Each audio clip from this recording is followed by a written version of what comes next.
हिजो देश नबनेकोमा चिन्ता थियो, आज देश नै नबच्ने हो कि भन्ने निराशा पैदा भएको छ। स्वचालित व्यक्तिले राष्ट्रको हित खोज्दै जान्छ, परिचालित व्यक्तिले अर्काको मित खोज्दै हिँड्छ। राष्ट्रिय सहमति बिना निकास खोज्नु समय खेर फाल्नु मात्र हो। भाषण अनि जादु वा चमत्कारले यो देश बनेको होइन र बन्दैन पनि। सबै जात, धर्म र क्षेत्रका नेपालीको साझा प्रतिनिधिका रूपमा काम गरेको राज संस्था जनताले सुम्पेको जिम्मेवारीबाट विमुख हुनै सक्दैन। नारायण हिटी राजदरबारबाट हामी बाहिरिएको करिब 2 दशक बित्दा पनि देशले सामना गरिरहनु परेको सङ्कटले हामीलाई चिन्तित तुल्याएको छ। झन्डै 2 दशक अघि शान्ति ल्याउँछौँ र आर्थिक प्रगतितर्फ देशलाई लैजान्छौँ र स्थायित्व दिन्छौँ भनेर सत्तामा पुगेका दलहरूको चाहना अनुसार हामीले श्रीपेच र राजदण्ड, जनताको नासो, जनताकै सुरक्षित संरक्षणमा बुझाइ सहयोगी नियतका साथ राजकाजबाट बाहिरै रहेको सर्वविदितै छ। यो दायित्वबाट पलायन वा निषेधित राजनीतिका निम्ति कमजोरीको अनुमोदन थिएन। स्वदेश तथा विदेशमा रहे बसेका प्यारा नेपाली दाजुभाइ तथा दिदीबहिनीहरू, नेपाल राष्ट्रका निर्माता, नेपाली समाजका समन्वयकर्ता एवं एकताको धरोहर श्री 5 बडा महाराजा धीराज पृथ्वी नारायण शाह आम नेपालीका निम्ति श्रद्धा तथा सदा स्मृतिका व्यक्तित्व भइबक्सिन्छ। मौसुफको 304औं जन्म जयन्ती तथा राष्ट्रिय एकता दिवसका उपलक्ष्यमा हामी उहाँलाई नमन गर्दै श्रद्धा सुमन अर्पण गर्दछौँ। जस्तोसुकै शक्तिसँग पनि सङ्घर्ष गरेर राष्ट्र एकीकरणमा सबै जात, सबै धर्म र सबै क्षेत्रका नेपालीको सक्रिय, सबल र सफल नेतृत्व गरेको शाहवंशीय राज संस्थाको इतिहास सबैका सामु छर्लङ्ग छ। नेपाली जनताको खुसी र समृद्धिलाई नै आफ्नो रुचि ठान्ने शाहवंशीय परम्परा रहँदै आएको छ।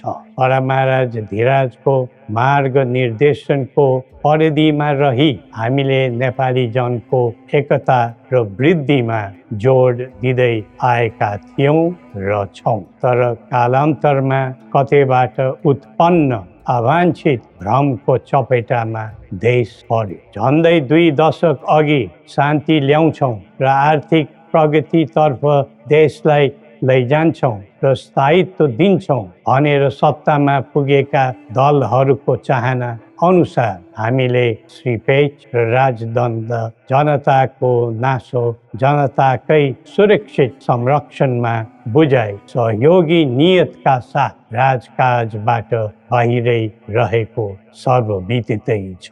यो दायित्वबाट पलायन वा निषेधित राजनीतिका निम्ति कमजोरीको अनुमोदन थिएन, न त यो भावना आम जनतामा नै थियो। नारायण हिटी राजदरबारबाट हामी बाहिरिएको करिब 2 दशक बित्दा पनि देशले सामना गरिरहनु परेको सङ्कटले हामीलाई चिन्तित तुल्याएको छ। हिजो देश नबनेकोमा चिन्ता थियो, आज देश नै नबच्ने हो कि भन्ने निराशा पैदा भएको छ।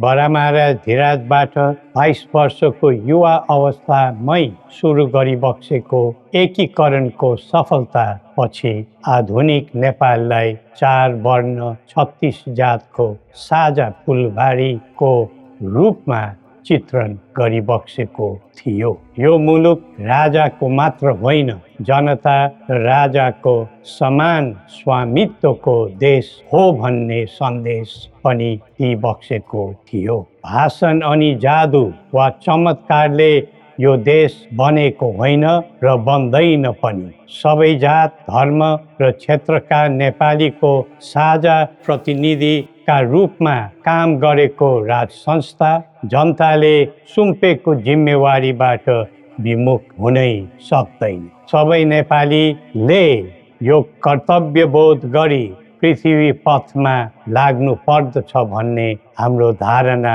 र आह्वान पनि छ। नेपाली विश्वमा जहाँ रहे पनि नेपाली मूलको भन्ने नै हुन्छ। त्यसैले राष्ट्रको प्रतिष्ठासँग नेपालीको प्रतिष्ठा पनि सँगै जोडिएको हुन्छ। मुलुक स्थायी वा अस्थायी रूपले छोड्दैमा देशसँगको सम्बन्ध तोडिन सक्दैन। देशबाट जनशक्ति पलायन हुँदै जानुले देशको भविष्यबारे निराशाको सङ्केत दिइरहेको थियो। अब पुँजी र पुँजीपतिहरू तथा कर्मवीर उद्यमीहरूको समेत पलायन हुनु थालेको छ। यो क्रमलाई तत्काल निरुत्साहित र नियन्त्रण गर्न सकिएन भने मुलुक असफलताको सङ्घारमा पुग्न सक्ने सम्भावनालाई लिएर हामी आहत भएका छौँ। बरामारा धिराजबाट स्वदेशको पुँजी पलायनमा रोक लगाउनु पर्ने पक्षलाई महत्त्वका साथ जोड दिबक्सी जनता सक्षम र बलिया भए मात्र देश बलियो हुन्छ भनी दिव्य उपदेशमा उल्लेख गरिबक्सेको छ। जब जब युवा पुस्ताको भावना, चाहना र आवश्यकताको सम्बोधन गरिँदैन तब तब असन्तोष पैदा हुन्छ, जसले विद्रोहको रूप पनि लिन सक्छ भन्ने सत्य नेतृत्वले हृदयङ्गम गर्नै पर्दछ। नेतृत्वले पटक पटक युवालाई प्रयोग मात्र गर्ने तर उनीहरूको आवश्यकता बुझेर काम नगर्ने प्रवृत्तिले युवामा असन्तोष जन्मेर देशमा जनधनको हानि भयो। जसरी भविष्यका कर्णधारहरूको ज्यान गयो त्यसले सबैलाई स्तब्ध बनाएको छ। युवाहरूमा भ्रष्टाचारप्रति असहिष्णुता र आइटी प्रतिस्पर्धामा अग्रताको जोस देखिनु उज्जवल भविष्यको सङ्केत हुन्। तर उन्नतिको गन्तव्यमा राजनीति चुक्यो भने अल्छीको सपना मात्र बन्न जान्छ। स्वचालित व्यक्तिले राष्ट्रको हित खोज्दै जान्छ, परिचालित व्यक्तिले अर्काको मित खोज्दै हिँड्छ। राष्ट्रिय सहमति बिना निकास खोज्नु समय खेर फाल्नु मात्र हो। समुन्नतिको यात्रामा सबै मिलेर अघि बढौँ। नेपालको संवेदनशील अवस्था र बदलिँदो भू राजनीतिक परिस्थितिलाई बुझ्न नसक्दा हामी मित्र राष्ट्रहरूको विश्वास र भरोसा गुमाउने अवस्थामा पुगेका छौँ। असन्तुलित बन्दै गइरहेको परराष्ट्र नीति र व्यवहारले राष्ट्र हितमा गम्भीर असर पुगिरहेको समयमा दिव्य उपदेश र बौद्धिक दृष्टिकोणहरूको महत्त्व अझ बढ्दै गएको छ। कतिपय देशले स्वार्थको लागि कुनै न कुनै सुरक्षा कवच खोज्दैछन्। हाम्रो देशको सही छहारी शान्तिको कवच हुनै पर्दछ। नेपाल निर्माणमा मार्गदर्शी र सेनापति बरामाराजा धिराजको विरासत र वंशका प्रतिनिधिका रूपमा मेरो भूमिका स्पष्ट रहेको छ।